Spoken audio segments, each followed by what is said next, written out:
Hello friends, अस्सलाम वालेकुम and welcome to Faisal TV. दोस्तों, बस नंबर 375 का वाक़या 14 नवंबर 1995 की रात चीन के शहर बीजिंग में पेश आया।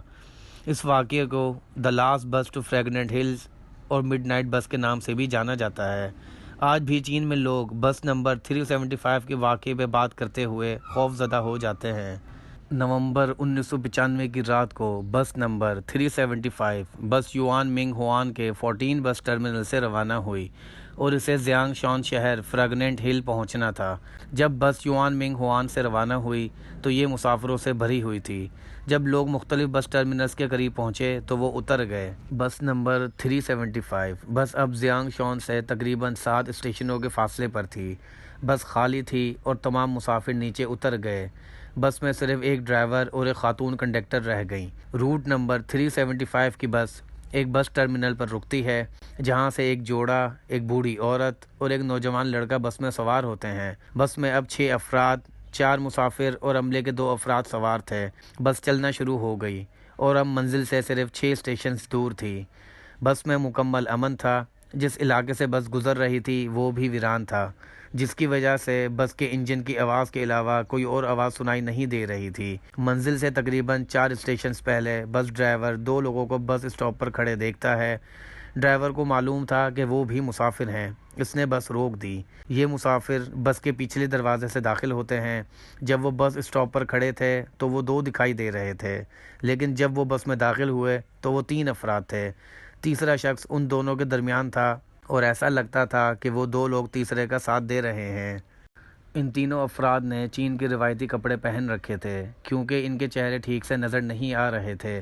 जिस तरह से ये तीनों लोग बस में सवार हुए और इन्हें अजीब लिबास पहने देखा तो बस में बैठे बाकी मुसाफिर खौफज़दा हो गए। बस में खौफ का माहौल था कि कुछ देर बाद अगला स्टेशन आ गया, जहां बस में बैठे जोड़े को नीचे उतरना पड़ा। थोड़ी देर बाद बस स्टेशन पर रुकती है और जोड़ा बस से उतर जाता है। बस फिर से अपनी मंजिल की तरफ चल पड़ी। अब बस में 7 अफराद सवार थे, एक बूढ़ी औरत, एक नौजवान लड़का, अमले के 2 अरकान और वो 3 मुसाफिर। बूढ़ी औरत बस के दरमियानी सीट पर बैठी थी। नौजवान लड़का उससे बिल्कुल अगली वाली सीट पर बैठा हुआ था और वो 3 मुसाफिर पिछली सीट पर बैठे थे। बूढ़ी औरत ने बार बार इन तीनों मुसाफिरों को देखा और हर बार इन्हें देखकर खौफज़दा हो गईं। थोड़ी देर बाद बूढ़ी औरत उठी और फ्रंट सीट पर बैठे नौजवान को डांटना शुरू कर दिया कि तुमने मेरा पर्स चुरा लिया है। लड़के ने कहा कि वो अगली सीट पर बैठा है, वो पर्स कैसे चुरा सकता है। लेकिन बूढ़ी खातून ने एक ना सुनी और ज़ोर ज़ोर से उसे डांटना शुरू कर दिया। बुज़ुर्ग खातून की आवाज़ सुनकर बस कंडक्टर उसके पास आई और पूछा कि क्या हुआ।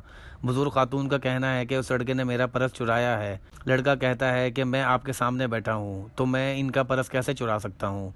लेडी कंडक्टर ने बुज़ुर्ग खातून को बहुत समझाया कि ये नौजवान लड़का आपका पर्स नहीं चुरा सकता, आपका पर्स कहीं गिरा होगा।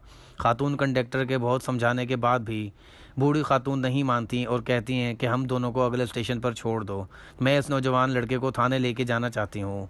अगले स्टेशन पर पहुंचकर ड्राइवर बस रोकता है। बूढ़ी औरत और नौजवान लड़का दोनों बस से उतर जाते हैं और बस अपनी मंजिल की तरफ चल पड़ती है। नौजवान लड़का गुस्से से बुज़ुर्ग खातून से पूछता है कि आपने मुझे यहाँ क्यों उतारा। तो बुज़ुर्ग खातून कहती हैं कि मैंने तुम्हारी और अपनी जान बचाई है। नौजवान लड़का कहता है कि क्या हुआ, आपको मेरी जान बचाने की क्या ज़रूरत थी। बुज़ुर्ग खातून का कहना है कि पीछे 3 मुसाफिर बैठे हुए थे जो कि अजीब लग रहे थे। मैं इन्हें मुसलसल देख रही थी कि अचानक हवा आई जिसने इनके कपड़ों को उड़ा दिया। जब इनके कपड़े उड़ रहे थे तो मैंने देखा कि इनकी टांगें नहीं थीं। पहले तो मैंने सोचा कि ये मेरा वहम है। गौर से देखने के बाद मालूम हुआ कि ये लोग इंसान नहीं, कुछ और हैं। नौजवान लड़का कहता है कि अब क्या करना है। तो बुज़ुर्ग खातून का कहना है कि हमें थाने जाना चाहिए और पुलिस को ये सब बताना चाहिए। थाने जाने के बाद दोनों ने पुलिस को सारी बात बता दी, लेकिन पुलिस ने रिपोर्ट नहीं लिखी और उनसे कहा कि आप लोग अभी घर चले जाएं, हम इस मामले पर कोई कार्रवाई करेंगे। बूढ़ी औरत और जवान लड़का दोनों अपने अपने घरों को चले गए। 15 नवंबर की सुबह जियांगशान बस टर्मिनल के अफसरान को मालूम हुआ कि बस नंबर 375 युआन मिंग युआन से जियांगशान जाने वाली बस अभी तक बस टर्मिनल तक नहीं पहुंची। जियांगशान बस टर्मिनल के हुकाम को मालूम हुआ कि बस आखिरी बार अपनी मंजिल से पहले चौथे स्टेशन पर देखी गई थी। काफ़ी तलाश के बाद भी बस और अमले के किसी रुकन का कुछ पता नहीं चला। नवंबर की रात जब बस नंबर 375 की गुमशुदगी की रिपोर्ट थाने 14 पहुंची तो बूढ़ी खातून और नौजवान रिपोर्ट दर्ज करवाने गए हुए थे। جب اس اسٹیشن کے افسر کو معلوم ہوا تو اس نے فوراً اس بوڑھی عورت اور نوجوان لڑکے کو تھانے بلایا اور ان کا بیان ریکارڈ کرایا۔ کچھ دیر بعد اس بس نمبر 375 کی گمشدگی کی خبر پورے بیجنگ میں پھیل گئی۔ بوڑھی خاتون ایک ٹی وی چینل پر انٹرویو دے رہی ہیں جس میں انہوں نے اس واقعے کی کہانی بیان کی جو 14 نومبر کی رات بس نمبر 375 پر پیش آیا۔ نومبر کو اس بس نمبر 375 کو اسٹیشن سے تقریباً 100 کلومیٹر دور دریا سے نکالا گیا، جہاں بوڑھی خاتون اور نوجوان لڑکا نیچے اترے۔ اس بس سے کل 5 لاشیں ملی ہیں۔ جب بس کو دریا سے نکالا جا رہا تھا تو پولیس اور ڈاکٹر سب وہاں موجود تھے۔ جب ان 5 لاشوں کو باہر نکالا گیا تو ان لاشوں کو دیکھ کر سب دنگ رہ گئے، کیونکہ 5 لاشوں میں سے بس کے عملے کی ارکان کی لاشیں درست تھیں، لیکن ان تینوں مسافروں کی لاشیں بری طرح گل چکی تھیں۔ اس واقعے کے بارے میں مزید تحقیق کرنے کے بعد اس طرح کے کئی پراسرار سوالات نے جنم لیا جن کا جواب آج تک نہیں مل سکا۔ دوستو، یہ چین کی تاریخ کا ایک مسٹیریس واقعہ ہے جو کہ آج تک حل نہ ہو سکا۔ امید ہے کہ آپ کو ویڈیو پسند آئی ہوگی، تو ویڈیو کو لائک کمنٹ شیئر کرنا نہ بھولیں، اور ایسی ہی انٹرسٹنگ ویڈیوز دیکھنے کے لیے فیصل ٹی وی کو سبسکرائب کریں۔